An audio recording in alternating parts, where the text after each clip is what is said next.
worked hard every single day, but got betrayed by my wife after everything have done. I was faithful and loyal, but she cheated on me with a coworker in the wear company she works. All because I went on a business trip. I caught them off guard, where they didn't expect because my client canceled the meeting because of family emergency. Make sure to subscribe. I know you want to hear this story. You know, they say you never really know someone until they break your heart. But that's not quite right, is it?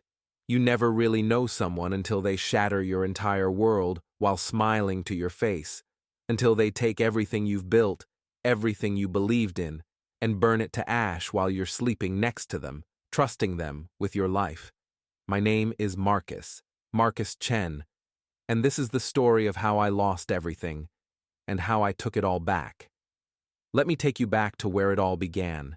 3 years ago, I was a different man. God, I was so different.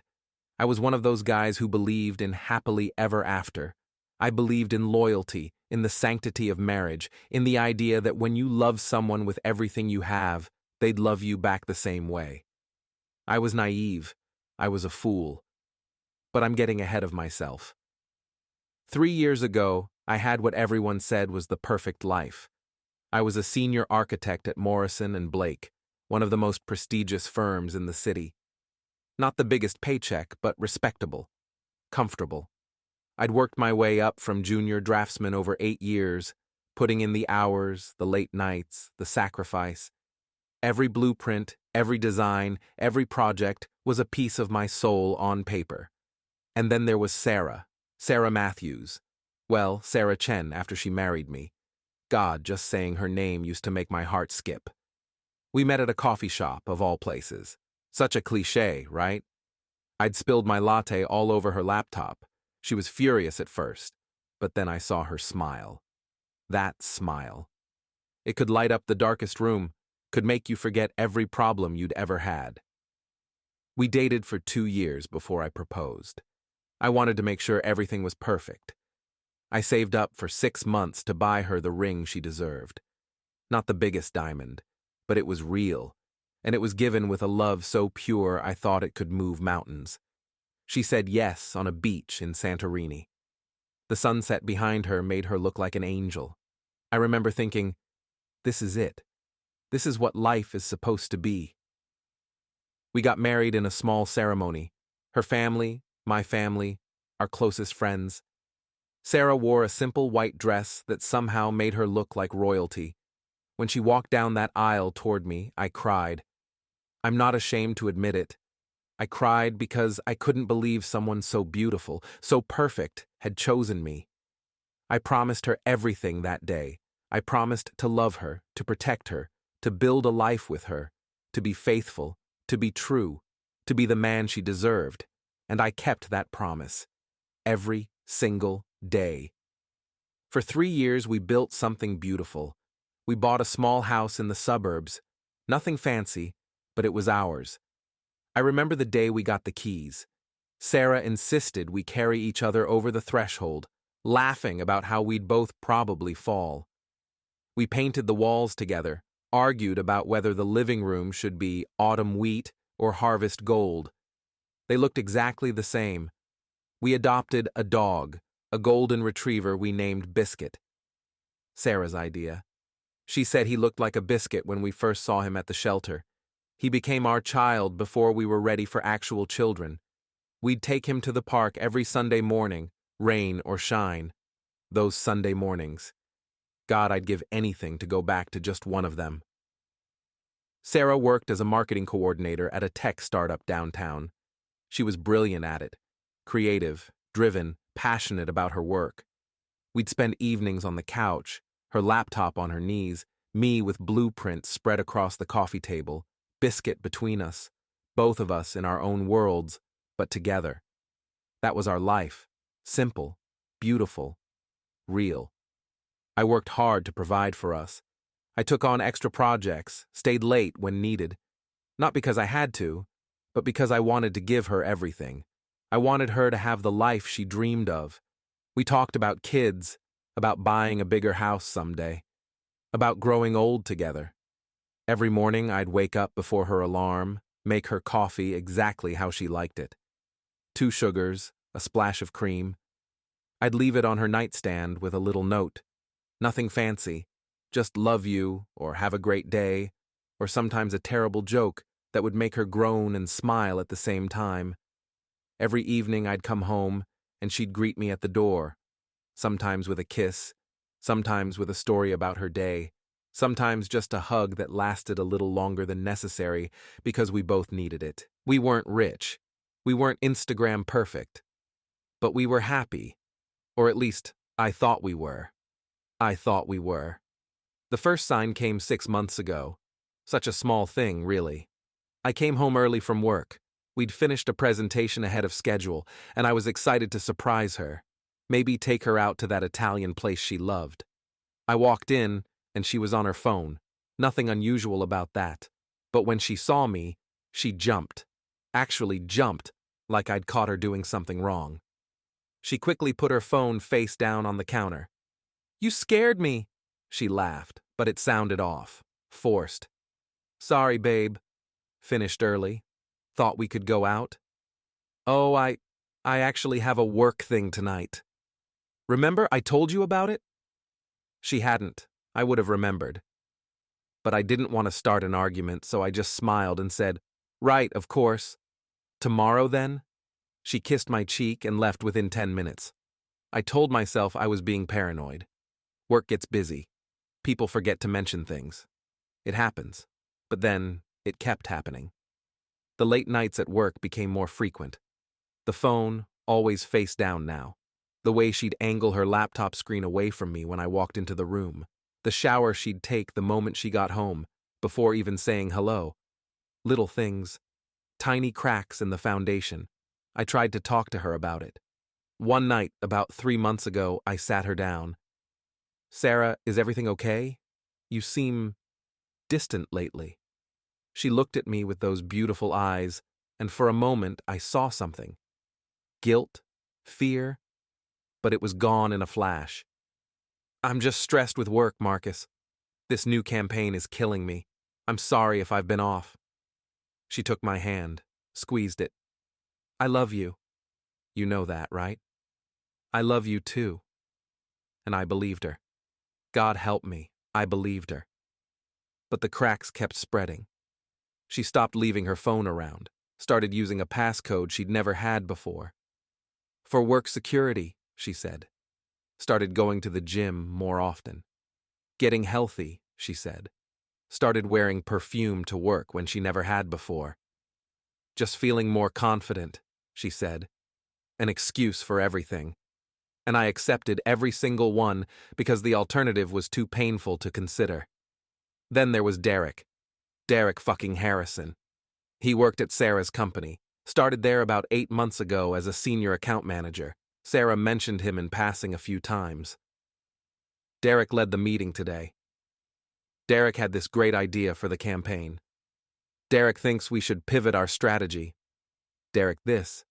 Derek that. I met him at the company holiday party 4 months ago. Sarah's firm always threw this big event at a downtown hotel. Open bar, fancy food, the works. I was looking forward to it. A chance to get dressed up, be with my wife, maybe dance a little. Derek was tall, fit. The kind of guy who probably played lacrosse in college and still brought it up at every opportunity. Expensive suit, perfect teeth, handshake too firm, like he was trying to prove something. "So you're the famous Marcus," he said, that shit-eating grin plastered on his face. "Sarah talks about you all the time." "All good things, I hope," I replied, trying to be friendly. "Of course. She's crazy about you, man. You're a lucky guy." The way he said it. The way his eyes lingered on Sarah just a second too long. The way he touched her arm when he laughed at something she said. The way she leaned into him just slightly, unconsciously. I saw it. Even then, I saw it. But I told myself I was being insecure, jealous, ridiculous. Sarah loved me. We were married. Derek was just a coworker, a friend at most. After the party and the car ride home, I made a joke about it.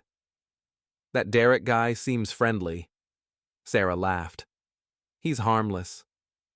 Just enthusiastic about work." He seemed pretty enthusiastic about you. She looked at me then, and I saw a flash of something. Annoyance. Defense. Marcus, are you seriously doing this? He's a coworker. That's it. Don't be that guy, that guy. She made me feel like I was the problem, like I was the one being unreasonable. So I dropped it. I apologized.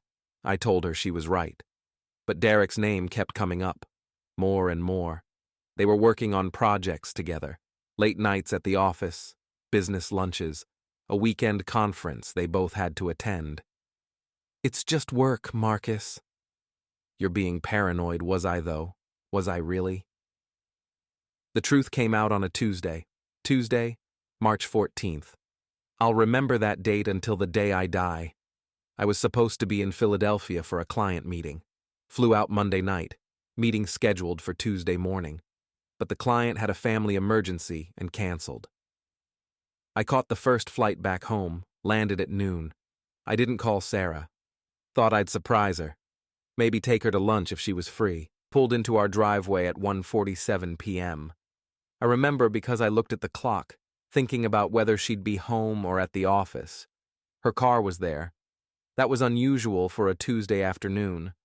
I walked in quietly, thinking maybe she was sick, working from home. I didn't want to wake her if she was resting. The house was quiet. Biscuit was at the neighbor's. We'd started leaving him there on days when we both worked because he had separation anxiety. I put my bag down in the hallway, walked toward the kitchen. That's when I heard it. Laughter. Her laughter, coming from upstairs, from our bedroom. And then a voice. A man's voice. Derek's voice. I'd only met him once, but I knew it instantly.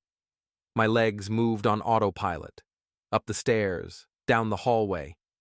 Each step felt like walking through concrete. Our bedroom door was open, just a crack. I pushed it open. I can still see it. Every detail. It's burned into my brain like a brand. The afternoon sunlight coming through the curtains, the sheets tangled, her dress, the blue one I'd bought her for her birthday, crumpled on the floor, his clothes next to them. Sarah was in our bed. Our bed. The one we'd picked out together. The one where we'd made love, where we'd held each other during storms, where she'd cried in my arms when her mother died, where I'd proposed we start trying for a baby. And Derek. Derek was there with her. They didn't see me at first. They were laughing about something. Intimate. Comfortable. Like they'd done this 100 times before. Because they had. I realized it in that moment. This wasn't the first time. This had been going on for months. Sarah saw me first. Her face. God, her face. The color drained from it. Her eyes went wide. Her mouth opened, but no sound came out. Derek turned, saw me. Had the audacity to look annoyed, like I was interrupting something important. I didn't yell, didn't scream, didn't rage. I couldn't. I was frozen. My brain couldn't process what my eyes were seeing. Marcus? Sarah's voice was small, terrified. Marcus, Get out. My voice didn't sound like mine. It was cold. Dead. Marcus, please, let me explain. Get out! That time I did yell. I screamed it. Years of trust, of love, of devotion, all coming out in those 2 words. Derek scrambled to get dressed. Had the nerve to try to say something to me. I didn't hear it. Didn't want to. If he'd stayed 1 more second, I don't know what I would have done.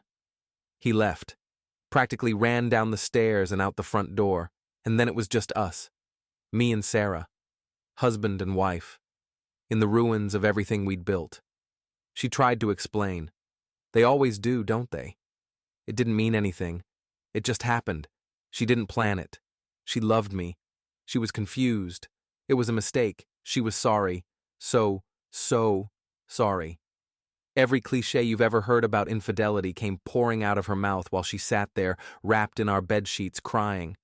I didn't cry. Not then. I was numb, empty. How long? I asked. She hesitated. Marcus. How? Long 4 months. 4 months.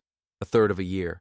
All those late nights, all those work events, all those times she'd come home and kissed me, made dinner with me, slept beside me, all while carrying this secret. "Do you love him?" She cried harder.